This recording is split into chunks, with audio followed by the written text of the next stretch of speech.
El Tyrannosaurus Rex era el rey de su época, una gran bestia predadora. Tenía una historia rodeada de misterio, ante lo cual los paleontólogos se pusieron las manos a la obra para investigar. Con las nuevas tecnologías se pueden desentrañar los secretos mejor guardados alrededor del mundo. Ahora sabemos que sus inicios fueron como animales pequeños, amenazadas por sus enemigos para convertirse en las bestias que no tenían rival. Este documental nos lleva a la aventura que hará que este dinosaurio reinara supremo. Eso es lo que dicen acá, no me miran a mí. Lo de rey lo dicen ellos, no yo. Obviamente su tamaño era un buen disuasivo para cualquier enemigo más pequeño y muy capaz de atrapar y comer una presa de mayor tamaño que él mismo. Fue descubierto el Tyrannosaurus a principios del siglo XX y hasta entonces se han desenterrado muchos esqueletos en el campo, principalmente durante los últimos 15 años. Dicen en la serie que ahora serían los últimos 24 años, ¿no? Porque el documental de 2016, si no me equivoco. Esta reconstrucción del Tyrannosaurus tiene muchos errores, los comenté en el video de Amazing Dino World, porque los creadores de este documental son los mismos que los de esa serie. Hablaremos de todas formas un poco más sobre este tema. Los ancestros de este dinosaurio surgieron muy lejos de Norteamérica, 100 millones de años antes. Bueno, en realidad son unos 80 millones de años antes, pero eso dice el documental, ¿no? La evidencia de esta ascendencia surgió en la cuenca de Yungar en China, de donde se recuperaron los restos del ancestro más ancestral. Aquí vivieron una diversidad de dinosaurios carnívoros y herbívoros como los vistos acá, unos Kentrosaurus, y luego veremos un pariente de Tyrannosaurus. En esta cuenca vemos un equipo de paleontólogos trabajando y el especialista, Xu Jing, quienes se encontraron luego de tener bastante mala suerte durante el día, unas 10 horas de trabajo sin encontrar nada, encontraron los restos de los ancestros más importantes del Tyrannosaurus. Un estudiante le gritó y fue corriendo Xu Jing para ver por qué estaba gritando, porque es lo que hay que hacer cuando alguien grita, ¿no? Acercarse. De este dinosaurio ya hablamos bastante en el video de la dinotrampa letal y del origen y la evolución de los tiranosauroideos, así que los invito a ver esos videos. La imagen que muestra en el bloque de sedimento es el Limnosaurus inextricabilis, o sea, un abelisauroideo, o sea, no es el Wanlong. El Wanlong está en otra parte del bloque este de sedimento, como lo vimos en la dinotrampa letal. Ya que encontraron este Wanlong junto con al menos 3 géneros distintos de terópodos y de otros grupos de dinosaurios, incluso hay cocodrilos y otros animales. El otro es Aplocheirus, un alvarezaurio basal. Estos restos fueron producidos, se supone, dentro de una huella de un saurópodo que pasó por ahí, hizo un pozo enorme y ese pozo se fue agrandando y los dinosaurios fueron quedando atrapados ahí. Vemos una reconstrucción de Wanlong, son 3, dicen que son gemelos, siblings, algo que no tenía mucho sentido porque salieron de la misma camada de huevos, ¿no? O sea, no son del mismo abdomen materno como en mamíferos, no salieron del útero de su madre, digamos, de forma compleja, ¿no? Salieron un montón de huevos de la misma camada, o sea, siblings no tienen mucho sentido. Tampoco tiene sentido que estén los 3 juntos, pero bueno, ponele. Porque, como siempre digo, no eran animales gregarios. No cazaban en grupo, no hay evidencia de eso. Uno de los Wanlong ataca un Kentrosaurus, o este estegosaurio que tiene todo el aspecto de un Kentrosaurus, y este le da un coletazo que le quita la vida. Entonces quedan los 2 hermanos restantes. El Wanlong evolucionó de pequeños tamaños a los 13 metros del Tyrannosaurus.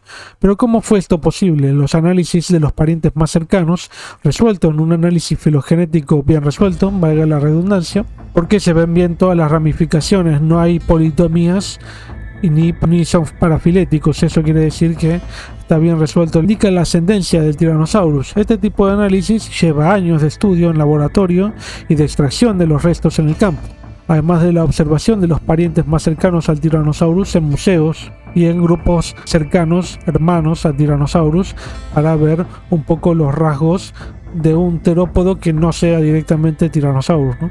Comparar. Durante toda su extensión temporal, el Tyrannosaurus derivó de al menos 28 de los parientes que son conocidos. Cada uno de ellos guarda claves de esta relación de parentesco. Luego nos dicen que Wanlong viajó de Asia a Norteamérica. Esto no es así, lo que se sabe es que este debió haber sido posteriormente este viaje, digamos, entre comillas, y no se sabe qué especie fue. Evidentemente fue cercana a Wanlong Unkai, pero lo que permite saber son dos cosas: algunos de los parámetros de la evolución de los tiranosauroides y que en algún momento tuvieron que haber pasado de Asia a Norteamérica por alguna conexión continental. Además, el Tarbosaurus de Asia, de unos 71 millones de años, que es anterior a los 68 millones de años en los que apareció el Tyrannosaurus Rex, según se estima, debió haber podido pasar a Norteamérica también de alguna forma, ya que en realidad Tarbosaurus, como lo cree la mayoría, es un Tyrannosaurus, así que hay mucho por saber acá, cómo pudieron pasar de Asia a Norteamérica y posteriormente posiblemente tuvieron que haber otro tipo de conexiones también entre medio. Los ancestros del Tyrannosaurus, ahora que se quedaron sin uno de sus hermanos, cruzan de Asia a Norteamérica y los vemos por las montañas. Una gran masa de lava en la plataforma Ontong indica la formación producida por eventos geológicos de hace unos 120 millones de años, o sea, posterior a Wanlong. Entonces ya no estamos hablando de Wanlong, ¿no? Por este magma que ascendió a la superficie y afectó al mundo, debió haber generado que los dinosaurios de Asia se vieran obligados a irse allí, posiblemente a Norteamérica, como dijimos, para encontrar mejores condiciones. Esto produjo también un cambio climático y aumento de dióxido de carbono hasta 5 veces las actuales, llevando a una casa verde, aumento de la temperatura y enfriamiento de las temperaturas en los polos. Partes del norte incrementaron su vegetación, lo que hizo que los dinosaurios siguieran este incremento y migración del alimento. Lo mismo hicieron tanto dinosaurios carnívoros que comían a los herbívoros y los herbívoros que comían las plantas que habían encontrado las malas condiciones ambientales.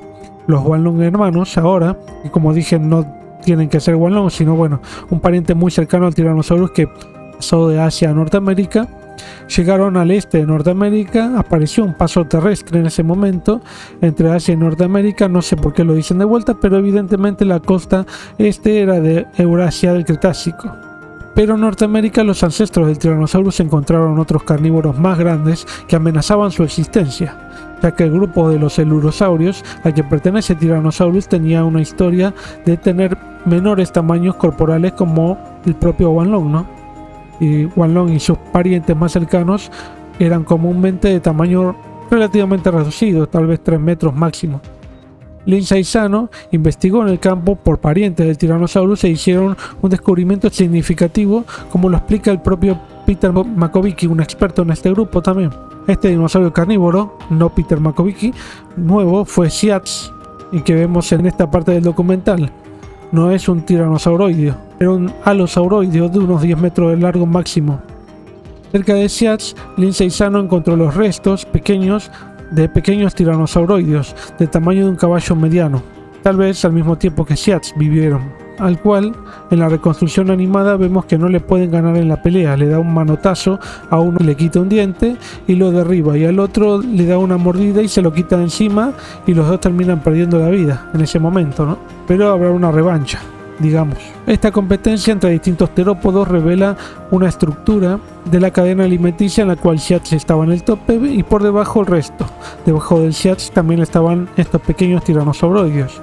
Quiero aclarar que aparte de Wanlong y de Yutyrannus no hay otros parientes del Tyrannosaurus encontrados con plumas, solo con escamas. Las plumas pudieron descomponerse o pudieron no haber tenido, pero donde hay escamas se supone la ausencia de plumas por el origen embrionario excluyente, como ya dije en otros videos en el canal. Además acá vemos que tienen más plumas que escamas, algo que es totalmente erróneo. También vemos una serie de plumas que aparecen incluso complejas de tipo penáceas, algo que era típico de Penaraptora, un grupo más derivado de maniraptores lejanamente emparentados a los tiranosaurios. Por lo tanto es un gran error en la reconstrucción.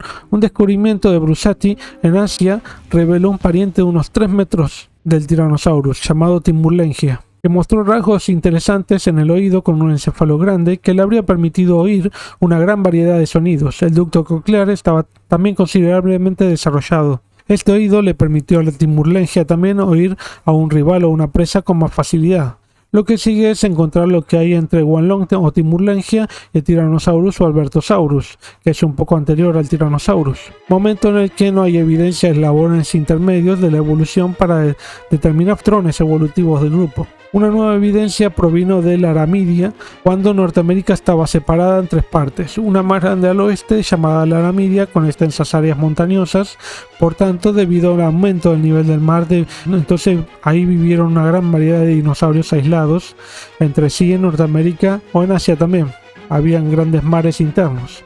Acá veo que están mezclando un poco algunos dinosaurios de Asia con los de Norteamérica, que nos habían dicho que llegó a Norteamérica. En realidad se trata de otras especies norteamericanas que nos están mostrando, pero para tratar de decirnos que algún pariente cercano de Wanlong tuvo que haber pasado a Norteamérica, ¿no?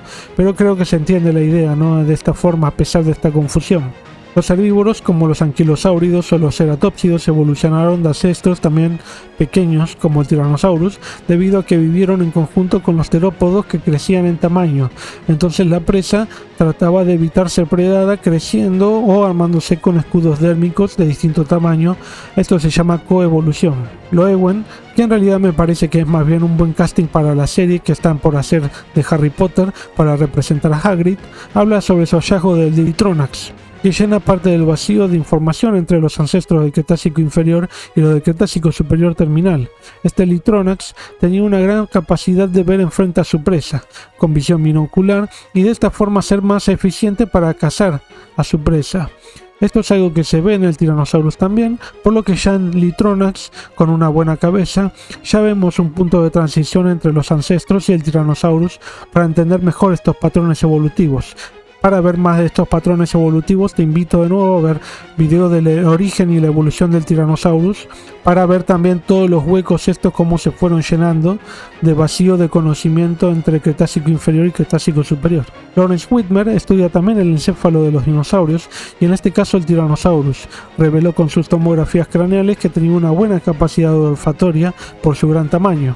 En cuanto a la inteligencia, la proporción del área del cerebro vinculada a resolver problemas era más del doble de tamaño que la de, por ejemplo, Triceratops. Lo que quiere decir que pudo haber tenido mayor capacidad de analizar las situaciones de su entorno, pero no lo hace un dinosaurio inteligente como un mamífero. Están lejos de ser inteligentes como mamíferos, ni diseñar estrategias de caza complejas. Whitmer dice que pudieron haber coordinado una cacería con un pariente y de esa forma llevar a su presa a una trampa e emboscarla entre los dos, algo que es más bien visto en mamíferos. O sea, no sé muy bien por qué dice esto Whitmer, porque el encéfalo no era más grande que el de un reptil predador actual como el dragón de Komodo, que tampoco coordina ataques a su presa, y tampoco hay ningún registro de esto en particular en el registro fósil. Los enormes dientes con el cráneo grande y fuerte y huesos de hierro lo hacían un dinosaurio muy eficiente y feroz para cazar a su presa. Lo que se sabía hasta ahora era que Tyrannosaurus era más lento que un humano, corriendo tal vez 18 km por hora, comparando animales actuales con una estructura corporal similar para comparar también los movimientos, usando el avestruz como análogo para estimar esta velocidad del Tyrannosaurus. Esto puede tener problemas en su interpretación, un análogo directo, ¿no? Porque bueno, una ave es un ave, Tyrannosaurus tenía otra estructura corporal, incluso tenía una cola, lo cual cambia el balance del cuerpo también, ¿no? Lo cual no tiene el avestruz. El modelo mostró que músculos debieron hacer más fuerza cuando corrían, y el investigador le dio más atención al músculo que une el fémur con la cola, que es el caudo femoralis, este músculo se llama, que se inserta en el cuarto trocánter y va hacia los procesos transversos de las vértebras caudales. En estos dinosaurios concluyeron un trote de unos 30 km por hora a un máximo de 50 km por hora, corriendo lo más rápido posible. Bueno, esta es una estimación, como digo, me parece bastante exagerada también. No veo en la actualidad que lleguen a ese valor de estimado de velocidad. El cálculo de la fuerza de mordida en Tyrannosaurus se hizo estimando la fuerza que habría ejercido la musculatura de arriba del temporal con respecto a la de abajo en la mandíbula. Entre 4.500 newtons se pueden ver en leones actuales, 6.000 newtons en cocodrilos actuales y unos 5.000 newtons en Allosaurus. En Tyrannosaurus se lo calculó en 60.000 newtons, tal vez la fuerza de mordida más grande jamás calculada para un animal. Hay marcas de mordida en otros animales y en otros tiranosáuridos, así que se sabía que debía morder seguido, como es de esperar para cualquier predador, ¿no? ¿Para qué tenés esa boca si no la vas a usar? No hablemos más de eso. Al tiempo que mordía el Tyrannosaurus, también podía liberar parte de la tensión en la región posterior del cráneo, en la región temporal, en los cuadrados yugales. Ahora vemos a los gemelos en la forma de Tyrannosaurus atacando y quitándole la vida a un Syatx, como que evolucionaron en Tyrannosaurus directamente, ¿no? que evidentemente el Sheats no vivió con el Tyrannosaurus, pero lo muestra que ahora al ser Tyrannosaurus lo podía derrotar con facilidad. O sea, muestran como Wanlong, o un ancestro chiquito, era fácilmente derrotable, digamos, y como Tyrannosaurus es imbatible, ¿no? Con estas formas corporales, el Tyrannosaurus y sus parientes fueron capaces de distribuirse por grandes áreas del mundo, incluso en el Ártico con el Nanoxaurus, que debió haber soportado el frío polar también por estaciones, y en Asia también otra forma rara de tiranosauroideo, el Qianzhousaurus, en Jiangxi, China, que tenía un rostro extremadamente alargado, pero también hay ambos géneros de tiranosauroideos eran mucho más pequeños que el Tyrannosaurus propiamente. También en Japón encontraron unos dientes de 8 centímetros y los calaron al tamaño de su poseedor a unos 10 metros de largo, algo bastante incierto porque solo son dientes. Hasta ahora hay unos 28 integrantes de los tiranosauroideos, posteriormente encontraron más, como les dije. Ahora en Alberta, Canadá, también encontraron unos restos de un pariente cercano llamado Albertosaurus, que mostró trazas de mordida resultando posiblemente de una batalla. También un resto que pudo haber sido arrancado con una mordida. Vemos al paleontólogo David Hone, experto en tiranosaurus, mirando con una cara de psicópata un diente de tiranosaurus, y pudo determinar que debieron pertenecer a las trazas producidas por otro tiranosáurido, posiblemente de su propia especie. Esto indica que peleaban entre sí y no se atemorizaban ante sus parientes. Vemos una reconstrucción de esta escena a lo Matrix y lo mismo de antes. Los ancestros del Tyrannosaurus, el propio Tyrannosaurus mismo, evolucionando para convertirse en gigante y predador dominante, como si fuera un Digimon, ¿no? Bueno, el documental está bueno, o sea, las reconstrucciones están bastante bien, excepto por los rasgos que comenté, ¿no? Mayormente, también, bueno, las escamas están muy exageradas en el cráneo del Tyrannosaurus en las reconstrucciones con carne, pero en general está muy interesante, dan bastantes datos que son ciertos y vemos por primera vez un poco cómo evolucionó el Tyrannosaurus a partir de distintas especies de su grupo, ¿no? Por lo tanto, no diría que es el mejor documental sobre el Tyrannosaurus, pero digamos que está bastante bien. Por lo menos, con los errores, acordarse primero de los errores que tiene, ¿no? Pero está bastante bueno, bastante sensacionalista también, ¿no? Como comenté, por los errores que tiene, son todos muy exagerados, pero es lo esperable para la productora japonesa esta que lo hizo, que es NHK.